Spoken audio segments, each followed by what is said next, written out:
এখানে সূরা হজের উদ্ধৃতি আছে 37 নম্বর আয়াতে উল্লেখ করা হয়েছে, বলা হয়েছে যে এই সব জবাই করা পশুর মাংস অথবা রক্ত আল্লাহর কাছে পৌঁছায় না, আল্লাহর কাছে পৌঁছায় তোমাদের তাকওয়া। আমিও এখানে একমত পুরোপুরি। বোঝানো হচ্ছে যে ইসলাম অন্যান্য কিছু ধর্মের মতো না, যেখানে বিশ্বাস করা হয় যে ঈশ্বরের মাংস আর রক্তের প্রয়োজন হয়। বলা হচ্ছে পশু জবাই করলে রক্ত আল্লাহর কাছে যায় না, মাংস আল্লাহর কাছে যায় না। তোমাদের মনের অভিপ্রায়, তোমাদের ন্যায়নিষ্ঠতা, তোমাদের ধার্মিকতা আল্লাহর কাছে সেটাই যায়, সেটাই আল্লাহর কাছে গিয়ে পৌঁছায়। সেজন্য আমরা যখন কোরবানি দেই ঈদুল আজহায়, কমপক্ষে সেই মাংসের 1/3 আবশ্যিকভাবে দরিদ্রদের মাঝে বিলি করতে হবে। 1/3 বন্ধু আর আত্মীয়দের দেওয়া যাবে, সর্বোচ্চ 1/3 রাখতে পারেন নিজেদের জন্য।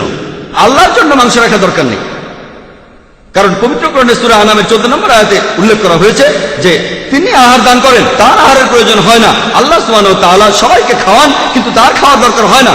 আয়াতটা স্পষ্ট বলছে জবাই করার সময় আল্লাহ আমাদের অভিপ্রায়টা দেখেন, সেই পশুর রক্ত বা মাংস তার প্রয়োজন হয় না।